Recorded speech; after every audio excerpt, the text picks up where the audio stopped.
Hello my dear students, উড়ান পাঠশালা তোমাদের সকলকে স্বাগত জানাই। আমি সৌমেন স্যার। আজকে আমি তোমাদের সাথে আরও একবার এসএসসি গ্রুপ সিটির সেট নিয়ে ম্যাথসের পার্টটাকে আলোচনা করব। তোমরা জানো যে ম্যাথসে 20টা কোশ্চেন আসবে, গ্রুপ সিতে আসবে হচ্ছে 20টা কোশ্চেন, আর গ্রুপ ডিতে আসবে হচ্ছে 10টা কোশ্চেন। তো প্রত্যেকটা কোশ্চেনকেই তোমাকে কিন্তু কারেক্ট করতে হবে, ঠিক আছে? প্রত্যেকটা কোশ্চেনকেই কারেক্ট করতে হবে, কারণ কোনো কোশ্চেন স্কিপ করা যাবে না। ভুল করলেও কিন্তু তোমার সিলেকশন হবে না। তো সেই হিসাবেই তোমাকে কিন্তু পড়াশোনা করতে হবে। তো ভিডিওগুলো দেখো, ভিডিওগুলো তোমাদের জন্য কিন্তু ভীষণই এফেক্টিভ, কারণ এই টাইপের কোশ্চেন তোমরা কিন্তু পাবে তোমাদের এক্সাম এক্সাম হলে। তো চলো স্টার্ট করি আমরা দেরি না করে। প্রথম কোশ্চেন দেখো কি দেওয়া হয়েছে। একটা নাম্বার সিস্টেম থেকে প্রশ্নটা দেওয়া হয়েছে। বলছে যে কোন উত্তরটা সঠিক। বলে চারটা অপশন দেওয়া আছে। বলছে দুটো মৌলিক সংখ্যার যোগফল সর্বদা মৌলিক হবে, একটি যৌগিক সংখ্যাও বিজোড় হতে পারে, কোনো জোড় সংখ্যা মৌলিক সংখ্যা নয়, এক হলো সবচেয়ে ছোট মৌলিক সংখ্যা। তো এটার মধ্যে কোনটা কারেক্ট? দেখো, দুটো মৌলিক সংখ্যার যোগফল সর্বদা মৌলিক হবে। চলো দেখি, দুটো মৌলিক সংখ্যা, একটা মৌলিক সংখ্যা আমি নিলাম 3, 1 মিনিট, একটা মৌলিক সংখ্যা নিলাম আমি 3,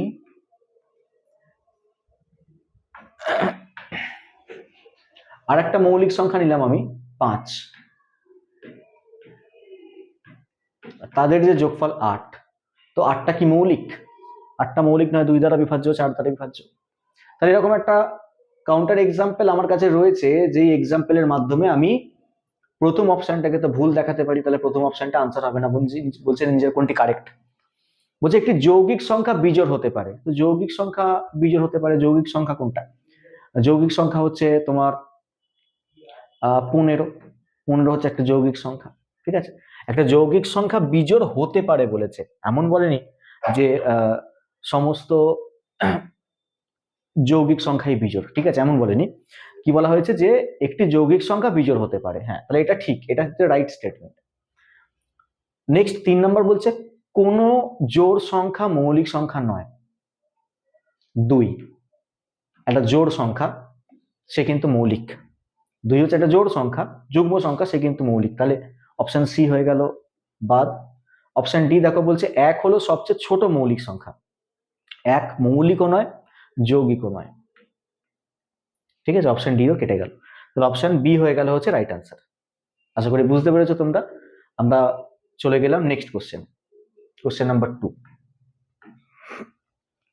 বলছে কোন লঘিষ্ঠ সংখ্যা দিয়ে 9900-কে ভাগ করলে ভাগফল একটি পূর্ণবর্গ সংখ্যা হবে। বলছে এটাকে কি দিয়ে ভাগ করলে ভাগফল পূর্ণবর্গ সংখ্যা হবে। তো আমি কি করব, সঙ্গে সঙ্গে 9900 কে উৎপাদকে বিশ্লেষণ করব। দেখো, উৎপাদকে বিশ্লেষণ আমি 9 দিয়েও ভাঙতে পারি, যেহেতু পূর্ণবর্গ সংখ্যা বলেছে না, আমি পূর্ণবর্গ সংখ্যা দিয়ে কিন্তু ভেঙে ভেঙে যেতে পারি। 3 দিয়েও ভাঙতে পারো, কোনো পূর্ণবর্গ সংখ্যা দিয়েও ভাঙতে পারো। তাহলে 3 দিয়ে ভাঙলে কত পাওয়া যায়? 3 দিয়ে ভাঙলে পাওয়া যায় হচ্ছে 3300। আবার 3 দিয়ে ভেঙে দিই,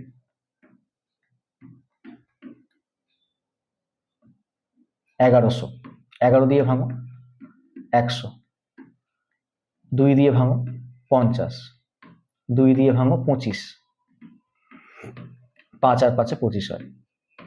তাহলে দেখো, পূর্ণবর্গ সংখ্যার জন্য দুটো 3 রয়েছে, দুটো 2 রয়েছে, দুটো 5 রয়েছে, কিন্তু 11 একটা সিঙ্গেল পড়ে আছে। তো এই 11-র জন্য এই সংখ্যাটা পূর্ণবর্গ সংখ্যা নয়। তাহলে এই 11টাকে যদি আমি সরাতে চাই, তাহলে এই সংখ্যাটাকে 11 দিয়ে ভাগ করতে হবে।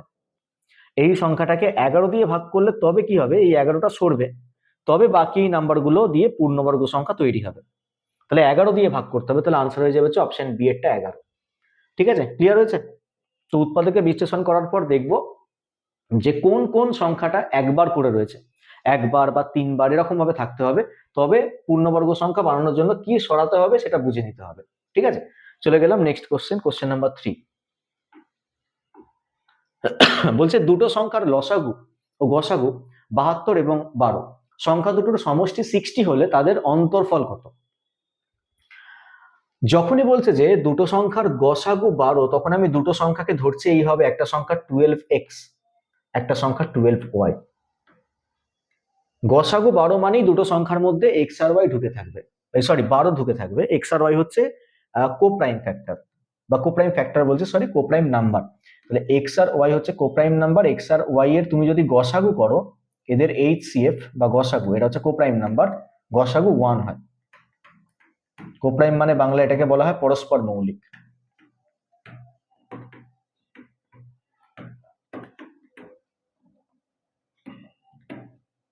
ঠিক আছে, পরস্পর মৌলিক। আচ্ছা, তো যাই হোক, 12x আর 12y এই দুটো হচ্ছে সংখ্যা, এদের যোগফল হচ্ছে 60। তাহলে এদের যোগফল 60 মানে 12x প্লাস 12y, মানে 12 যদি কমন নিয়ে আমি x প্লাস ওয়াই লিখি, ব্যাপারটা একই, তাদের যোগফলটা 60। তাহলে x প্লাস ওয়াই এর মান কত হবে? 5 হবে।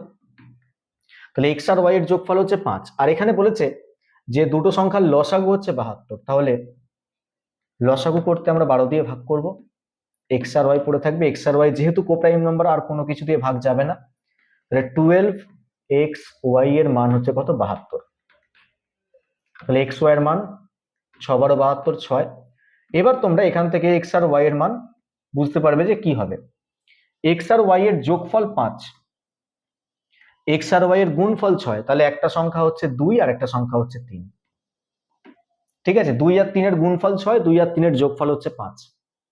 শুধু যদি ওই রিলেশনটা থাকতো এক্স আর ওয়াই এর যোগফল 5, তাহলে কিন্তু এখান থেকে পসিবল কেস পাওয়া যেত, 1 প্লাস 4 হতো, 2 প্লাস 3 হতো, তাহলে দুটো পসিবল কেস পাওয়া যেত। এবার ইউনিক আনসার আনার জন্য আর একটা দেখো, এখান থেকে আমরা ইকুয়েশন পেয়েছি এক্স আর ওয়াই এর গুণফল 6, শিওর হলাম তাহলে এক্স আর ওয়াই এর মধ্যে একজনকার মান 2, একজনকার মান 3। এক্স এর মান 3, ওয়াই এর মান 2 ও হতে পারে, সেটা কোনো ফ্যাক্টর না। এবার এখানে জানতে চাইছে যে তাদের অন্তরফল কত। তাহলে অন্তরফল আর দুটো সংখ্যা তাহলে কি কি? একটা 12x ধরেছিলাম, মানে 12 ইন্টু 2, মানে একটা সংখ্যা 24, আর একটা সংখ্যা কত 12y ধরেছিলাম, y এর মান 3 পেয়েছি, তাহলে 12 ইন্টু 3 মানে 36। তাহলে অন্তরফল কত? 12। ঠিক আছে, তাহলে 12, অপশন এ হয়ে যাবে কারেক্ট। Next question number 4। -7 এবং -3 এর মধ্যবর্তী অখণ্ড সংখ্যাগুলোর গুণফল কত? -7 এবং -3 এর মধ্যবর্তী অখণ্ড সংখ্যা, এখানে অখণ্ড সংখ্যাটা ঠিক না কথাটা, অখণ্ড সংখ্যাকে বাংলা ইংলিশে বলা হয় হোল নাম্বার। হোল নাম্বারের স্টার্টিং যদিও 0 থেকে হয়, এর মধ্যে তো 0 হচ্ছে না, 0 1 2 3 4 এগুলো হচ্ছে অখণ্ড সংখ্যা। তো এখানে পূর্ণ সংখ্যা কথাটা কারেক্ট, ঠিক আছে, অখণ্ড না লিখে আমি এখানে একটু কারেকশন করে দিচ্ছি, পূর্ণ সংখ্যা লিখে দিচ্ছি। পূর্ণ সংখ্যাগুলির গুণফল কত? ওর মধ্যবর্তী পূর্ণ সংখ্যা। তাহলে -7 আর -3 এর মধ্যবর্তী পূর্ণ সংখ্যা কি কি? -4 আছে, -5 আছে, আর -6 আছে। বলছে এই তিনটেকে গুণ করলে গুণফল কত হবে?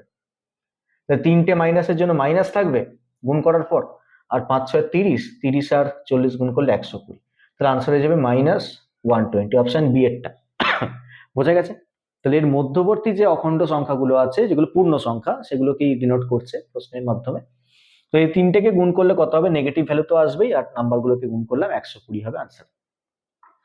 Next question number 5।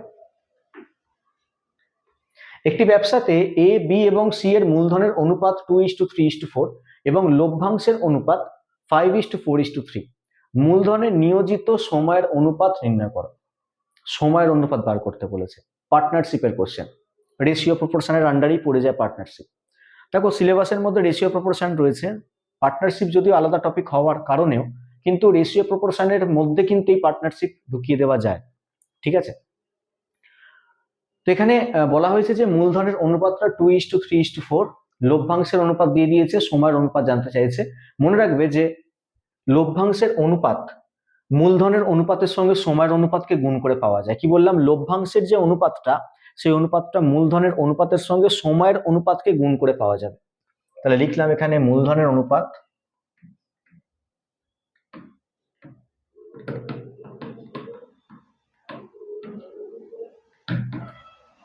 Two is to 3:4 আর সময়ের অনুপাত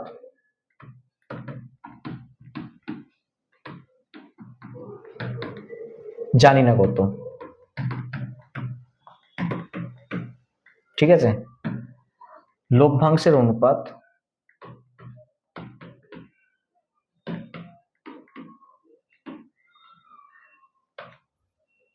কত দেওয়া আছে? 5:4:3।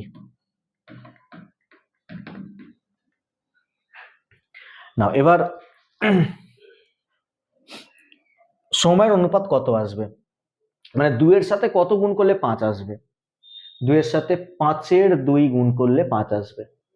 5 এর 2, এটা 5 এর 2 লিখলাম, ঠিক আছে। 3 এর সাথে কত গুণ করলে 4 আসবে? বলবো 4 এর 3 গুণ করলে আসবে।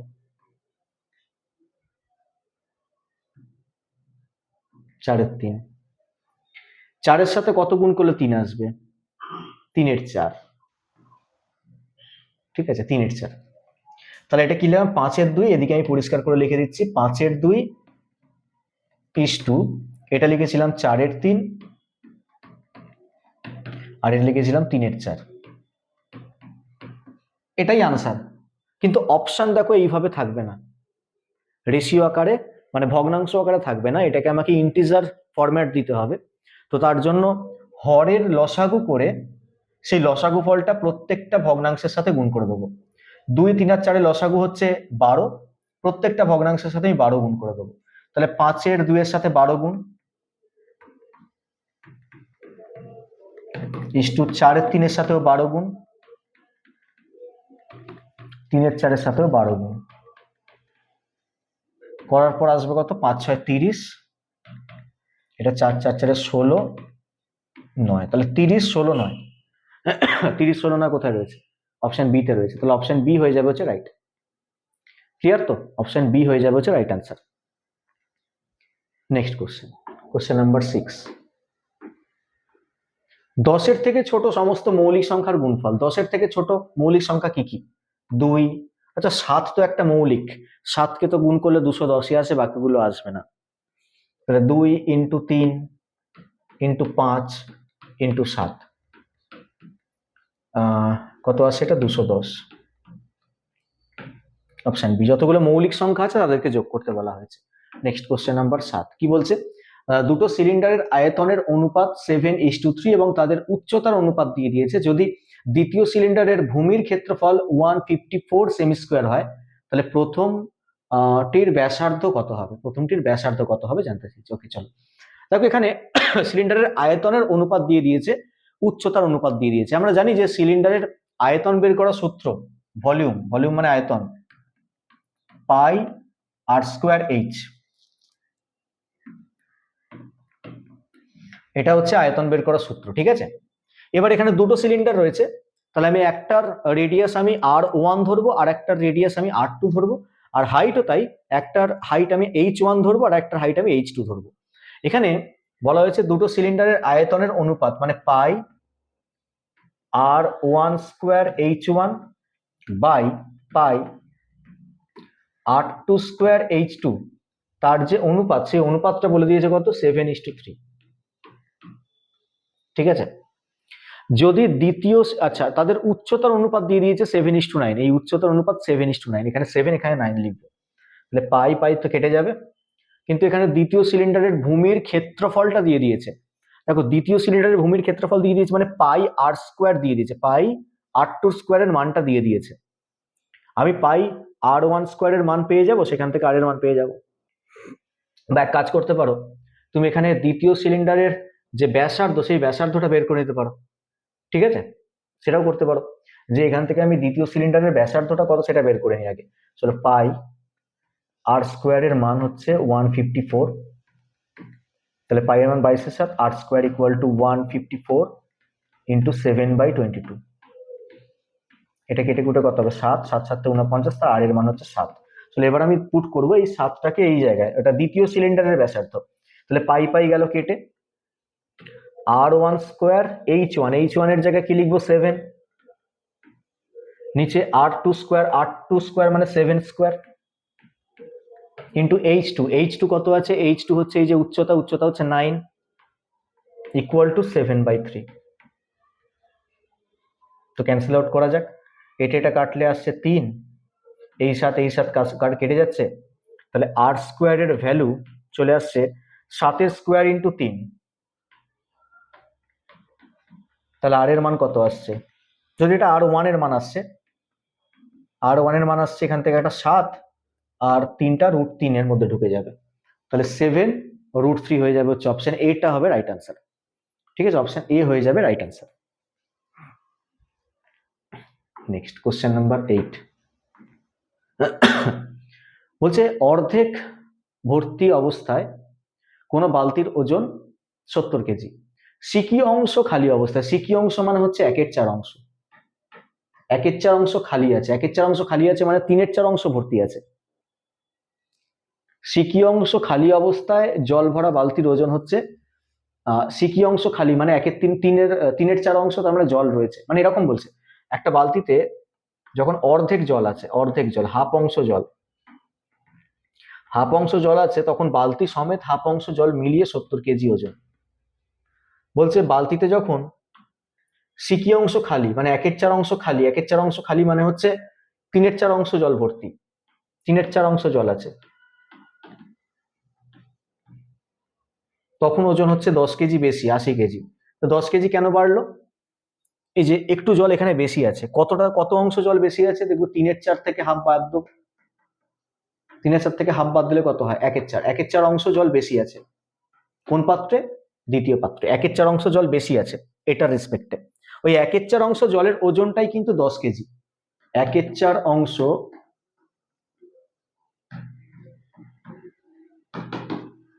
জলের ওজন 10 কেজি। বলছে 2/5 ভর্তি অবস্থায় পাত্রটির ওজন কত হবে? আচ্ছা, 1/4 অংশ জলের ওজন যদি 10 কেজি হয়, তাহলে হাফ অংশ মানে এটার ডবল, হাফ অংশ জলের ওজন কত হবে? হাফ অংশ জলের ওজন এটার ডবল হবে, 20 কেজি হবে। হাফ 1/4 ডবল, তাহলে হাফ অংশ জলের ওজন 20 কেজি হবে। তাহলে এই হাফ অংশ জলের ওজন যদি 20 কেজি হয়, তাহলে 70 কেজির মধ্যে 20 কেজি হচ্ছে জল, বাকি 50 কেজি হচ্ছে বালতিটার ওজন। এবার এখানে হাফ অংশ জলের ওজন যদি 20 কেজি হয়, তাহলে এক অংশ জলের ওজন কত হবে? 40 কেজি হবে, এক অংশ জলের ওজন 40 কেজি। আর 2/5 জলের ওজন কত হবে? 2/5 অংশ জলের ওজন কত হবে? 40 ইন্টু 2/5 মানে 16 কেজি। 2/5 জলের ওজন হচ্ছে 16 কেজি, আর বালতিটার ওজন হচ্ছে 50 কেজি। তাহলে বালতিতে যদি 2/5 জল থাকে, তাহলে ওজন হবে কত? 66 কেজি। ঠিক আছে, 50 কেজি হচ্ছে বালতির ওজন আর 16 কেজি হচ্ছে জলের ওজন। তাহলে আনসার হয়ে যাবে কি, অপশন সি এরটা 66 কেজি। আশা করি ক্লিয়ার হয়েছে তোমাদের। চলো নেক্সট কোশ্চেন নাম্বার 9 বলছে দুটি পরস্পর মৌলিক সংখ্যার যোগফল, পরস্পর মৌলিক সংখ্যা, ঠিক আছে, মানে কোপ্রাইম নাম্বার, দুটো পরপর মৌলিক বলেনি কিন্তু, পরস্পর মৌলিক, টার্মটা ভালো করে দেখবে, ইংলিশে বলা হয় কোপ্রাইম,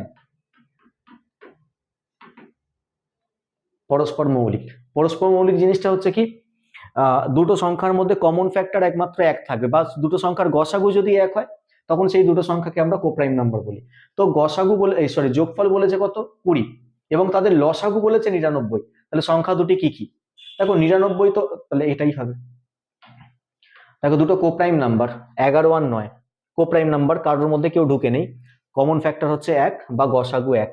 তাহলে এই দুটো সংখ্যার যোগফল 20, আর এদের যদি লসাগু করো তাহলে তোমাদের গুণ করে দিতে হবে, তাহলে গুণ করলে হবে কত? 99। তো অপশন টেস্ট করলেই হয়ে যাবে এখানে।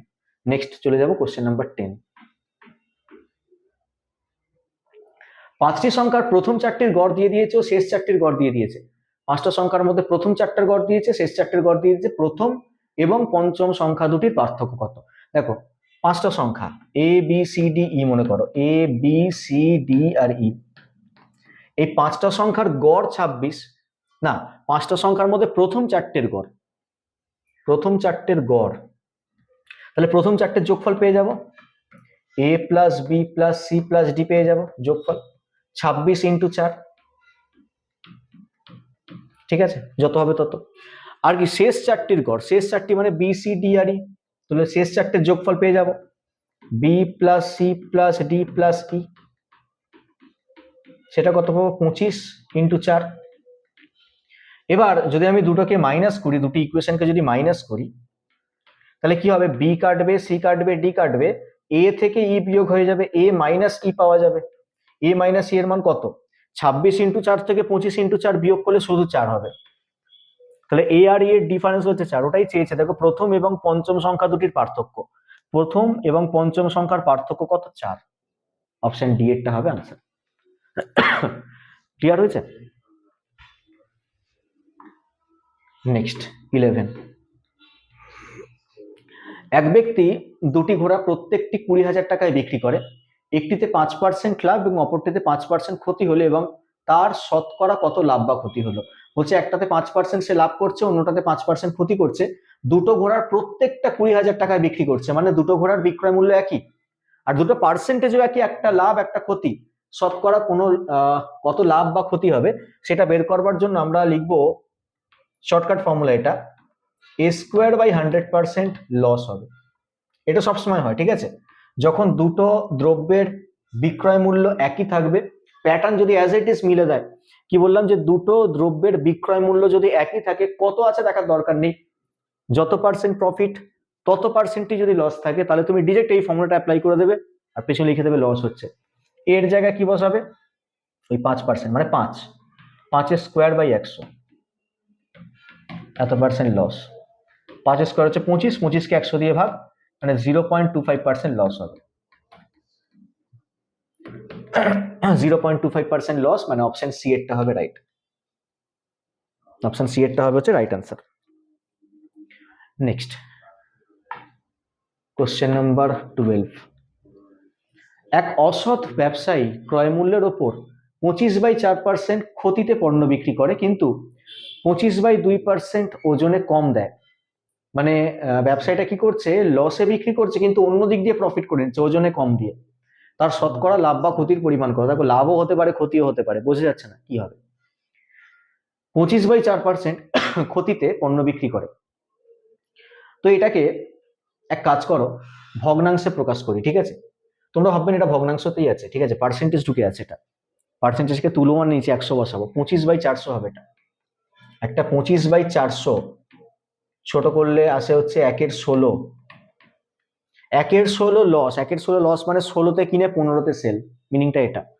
আর 2/25 মানে 25/2% ওজনে কম, 25/2%, তাহলে 25/200 ছোট করলে কত পাওয়া যায়, 1/8, ঠিক আছে?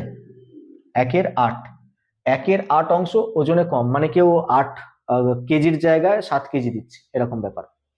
তাহলে এখানে প্রথমটা কি হচ্ছে, লস করে বেচছি, মানে 15/16 ভগ্নাংশটা লিখবো, ইন্টু দ্বিতীয়টা আমরা প্রফিট করে বেচছি, কেন প্রফিট করে, ওজনে কম দেওয়া মানে প্রফিট, 8-এর জায়গায় 7 দিচ্ছি, 8-এর জায়গায় 7 দিচ্ছি, প্রফিটে করছি, মানে হচ্ছে ওপরে আমাকে 8 লিখতে হবে, নিচে 7 লিখতে হবে।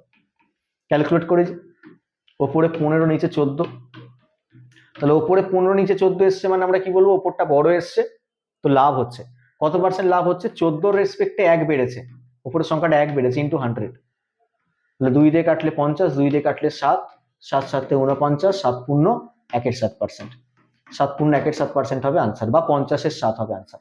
50/7% কি ক্ষতি, না ক্ষতি না, সরি লাভ, ওপরে বড় এসছে, 50/7% লাভই, অপশন এ টা হবে রাইট, অপশন এ হয়ে যাবে হচ্ছে রাইট আনসার। চলে গেলাম নেক্সট কোশ্চেনে। Next question number 13। এক ব্যক্তি স্রোতের অনুকূলে ঘন্টায় 9 কিলোমিটার ও স্রোতের প্রতিকূলে ঘন্টায় 5 কিলোমিটার পথ অতিক্রম করে, স্রোতের গতিবেগ কত? বলছে অনুকূলের দিকে ঘন্টায় 9 কিলোমিটার যাচ্ছে, মানে অনুকূলে বেগটাই 9 কিলোমিটার, আর প্রতিকূলে ঘন্টায় 5 কিলোমিটার যাচ্ছে, মানে প্রতিকূলে গতিবেগটাই 5 কিলোমিটার। তো অনুকূলে গতিবেগ আর প্রতিকূলে গতিবেগ যদি দেওয়া থাকে, নৌকার গতিবেগ বের করা খুব ইজি, না নৌকার গতিবেগ চাইনি, স্রোতের গতিবেগ বের করতে দিয়েছে। তো নৌকার গতিবেগ দিক বা স্রোতের গতিবেগ দিক দুটো বের করা খুব ইজি।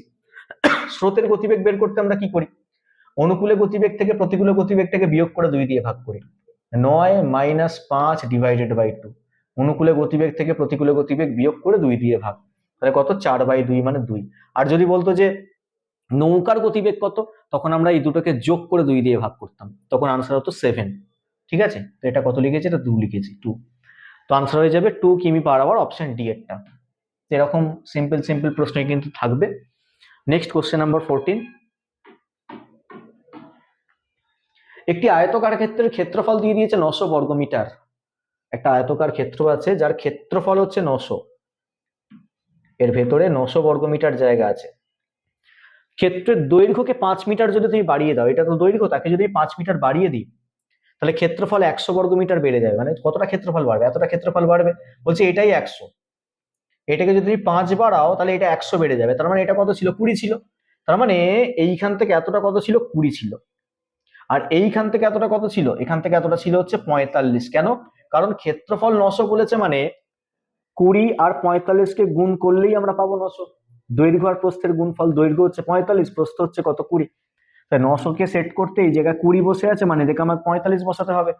তোমরা আবার 45 প্লাস 5 করে দিও না, কারণ এখানে বলেছে যে আয়তক্ষেত্রটির দৈর্ঘ্য কত, মানে অরিজিনাল দৈর্ঘ্য কত। তাহলে আনসার করবে কত, 45। কখনো আবার 45-এর সঙ্গে 5 যোগ করে 50 করে দিও না, এটা কন্ডিশনাল কেস। যদি ক্ষেত্রের দৈর্ঘ্যটাকে 5 বাড়ানো হয়, 5 বাড়ানো যদি হয় তবে 100 বাড়বে, ঠিক আছে?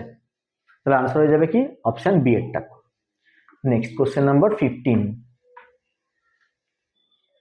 দুটি সদৃশ্য ত্রিভুজ, সদৃশ্য মানে সিমিলার, দুটো সিমিলার ট্রায়াঙ্গেলের ক্ষেত্রফল দিয়ে দিয়েছে আর তাদের পরিসীমার অনুপাত কত হবে। এটা মনে রাখবে যে ক্ষেত্রফলের অনুপাতকে যদি আমরা রুট করে দিই তাহলেই পরিসীমার অনুপাত পেয়ে যাই, বা বাহুর অনুপাত পেয়ে যাই, একই জিনিস, ঠিক আছে?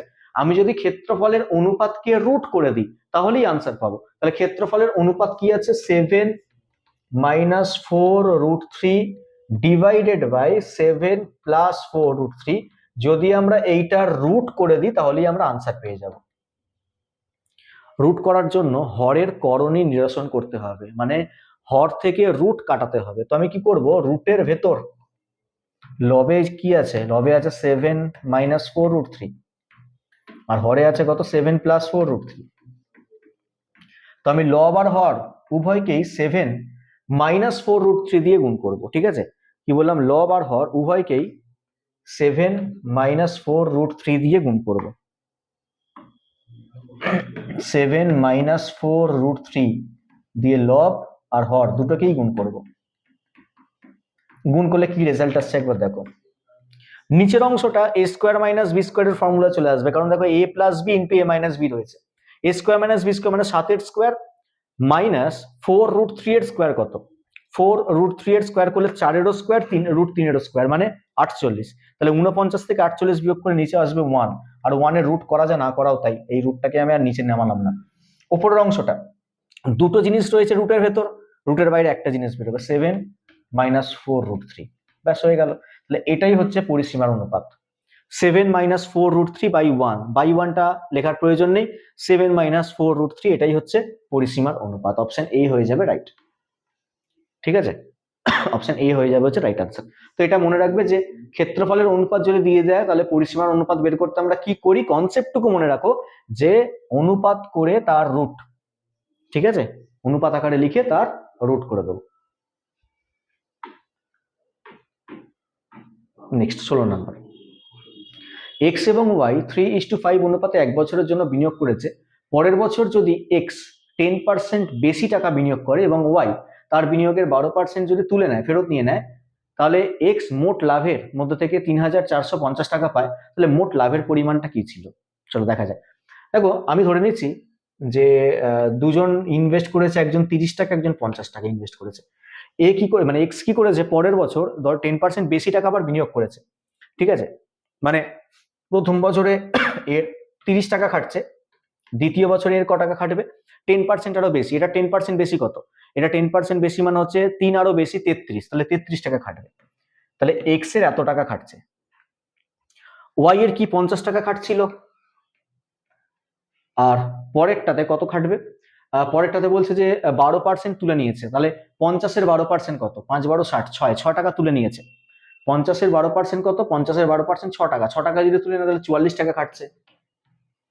তো আগে দেখি যে এই ভ্যালুগুলো কত কত আসছে, ঠিক আছে? তাদেরকে রেশিও করবো, এটা 63 আর এটা আসছে কত 94। ছোট করা যাবে, 3 দিয়ে তো এটা কাটবে, ওটা 3 দিয়ে কাটবে না, 7 দিয়ে সবকিছু কাটছে না, ঠিক আছে? তাহলে এটাই। এবার নেক্সট তোমাকে বলা হয়েছে যে এক্স মোট লাভের মধ্যে থেকে এত পাচ্ছে, তাহলে 63 মানেই হচ্ছে 3450, ঠিক আছে? তাহলে মোট লাভের পরিমাণ কত, মোট লাভের পরিমাণ মানে এই দুটোকে মিলিয়ে, এই দুটো মিলিয়ে হচ্ছে কত 157 এর ভ্যালু কত জানতে চাওয়া হয়েছে। 3450/63 ইন্টু 157,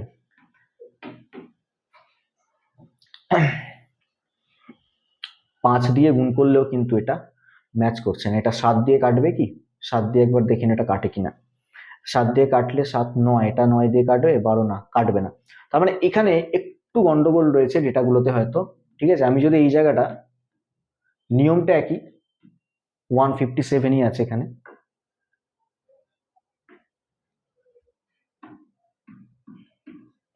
একটা মিনিট,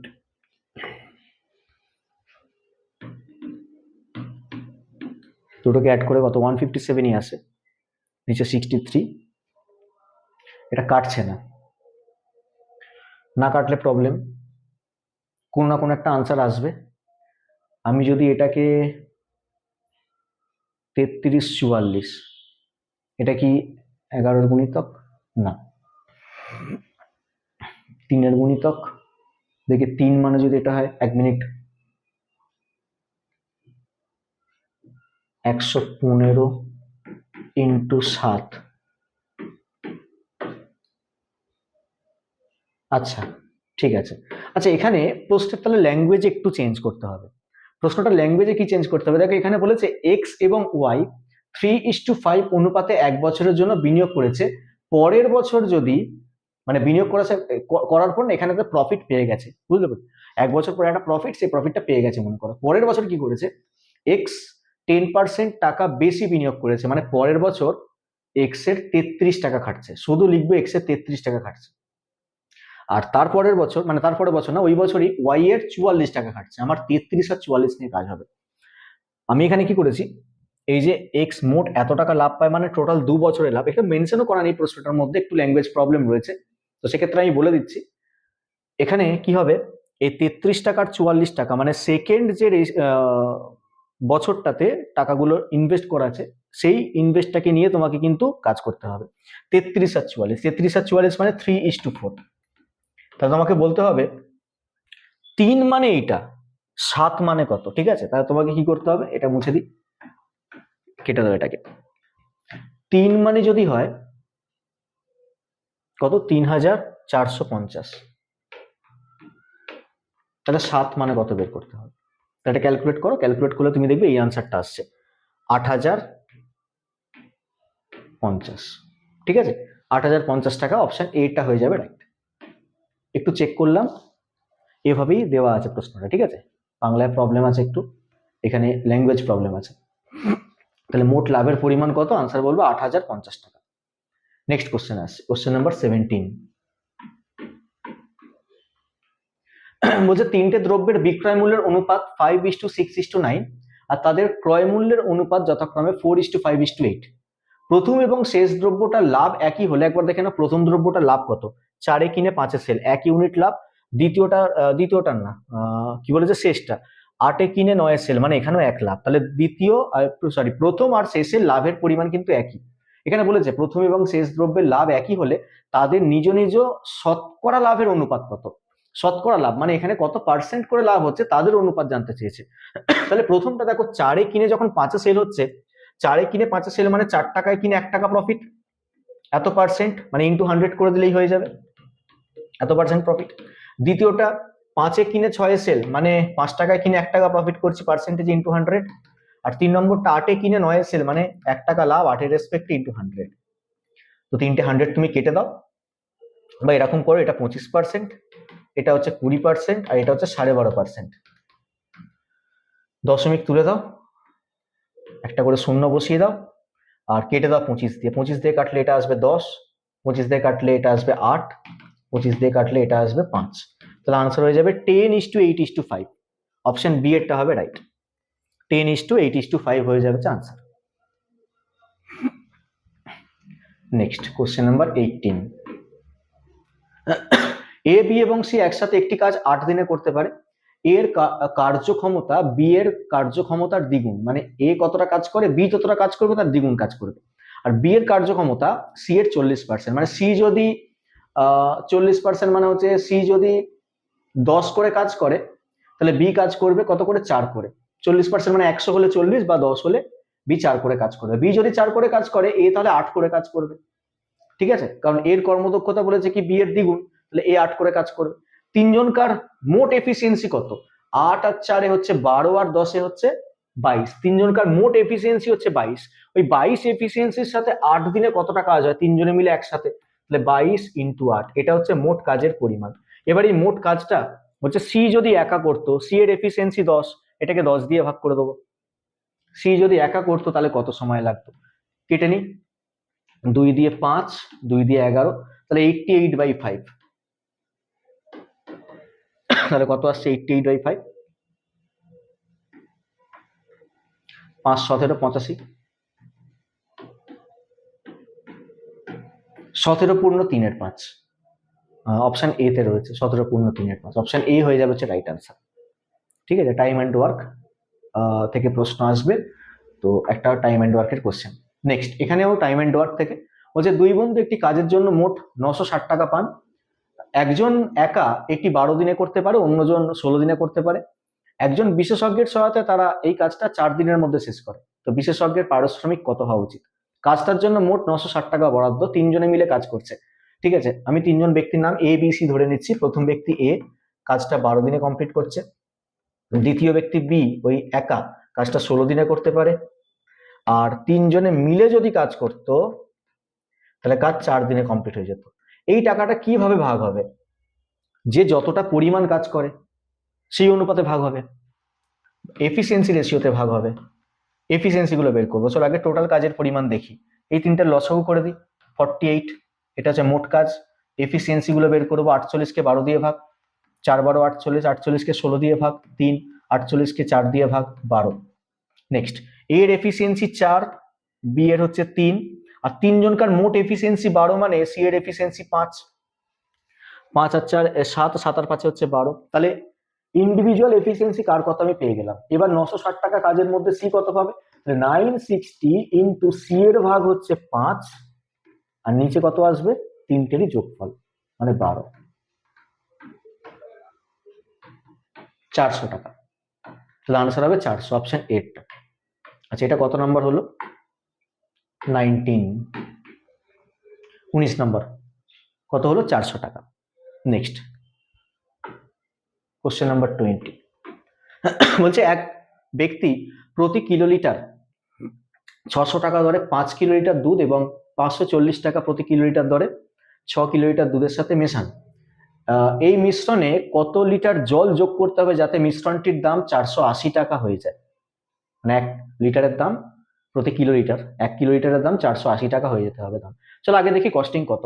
600 টাকা করে দাম, 5 কিলোলিটার কিনেছে, তাহলে 600 ইন্টু 5 প্লাস তারপর 540 ইন্টু 6,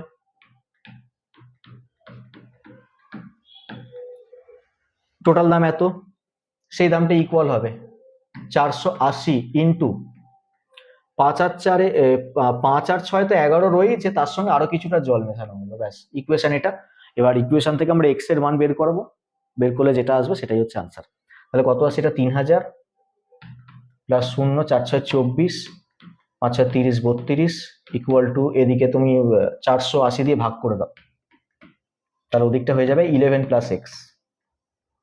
480 দিয়ে ভাগ করছি মানে এটাকে যোগ করলে কত আসে, 0436, তাকে 480 দিয়ে ভাগ। 48 দিয়ে কি সরাসরি কাটবে, 4 15 60 হয়, 15 না 14, 4 8 32, না একবার দেখে নি অপশনগুলো, যদি 3 হয় তাহলে এখানটা 4 হতে হবে, একবার চেক করো। চলো কাটো 2 দিয়ে, 24, 2 দিয়ে কাটো, 24 আর 317, এই জায়গায় কিছু গন্ডগোল হচ্ছে, একবার দেখি। 600 টাকা দরে 5 কিলোলিটার দুধ, 600 ইন্টু 5 আর 540 ইন্টু 6, 480 টাকা দাম, কিছুটা জল যোগ করলাম, 6 আর 5 11, 11 তো দাম হচ্ছেই, তার সাথে আর কিছুটা জল। আচ্ছা, 480 টাকা ওইদিকে শিফট করালাম, এটা গুণটা একবার দেখি, 4 6 24, 5 6 30, 31 32, 0 4, আচ্ছা এইখানে ভুল হয়েছে, এখানে 62 হবে, ওকে, এই জায়গাটা হবে হচ্ছে 6240, আমি এখানটা করছি 6240 বাই 480, জিরোর সাথে জিরো কাটো, এবার 4 দিয়ে কেটে দিই, 4 দিয়ে কাটলে 4 12 48, 4 দিয়ে কাটলে 4 15 60, 4 6 24, 12 দিয়ে পুরোপুরি কাটবে, এটা 13 হবে। তার মানে এক্স 11 প্লাস এক্স এর মান হয়ে গেল কত 13। ঠিক আছে, এখানটা 2 করে দিচ্ছি আর এটা কেটে কুটে আমি একদম 13 করে দিচ্ছি। ঠিক আছে, তাহলে 11 প্লাস এক্স এর মান যদি 13 হয় তাহলে এক্স এর মান কত হবে 2 হয়ে যাবে, এক্স এর মান 2 হয়ে যাবে। তাহলে আনসার হয়ে যাবে অপশন সি এর, মানে 2 লিটার জল ঢালা হয়েছিল। ক্লিয়ার হয়েছে? একটু ক্যালকুলেশন ভুল হয়েছিল, এখানটা 3 লেখা হয়েছিল, ওটা 2 হয়ে যাবে, কাটাকুটি হয়ে যাবে, 13 হবে এক্স প্লাস 11 মান, তাহলে এক্স এর মান হয়ে যাবে হচ্ছে 13। তো টোটাল 20টা কোশ্চেন সলভ হয়েছে, আশা করি তোমরা কোশ্চেনগুলোর সলিউশন বুঝতে পেরেছো। নেক্সট ভিডিওতে কিন্তু আরো এই টাইপের কোশ্চেন কিন্তু নিয়ে আলোচনা হবে। তো দেখতে থাকো, আমাদের চ্যানেলটাকে অবশ্যই সাবস্ক্রাইব করো। Thank you everyone and keep learning.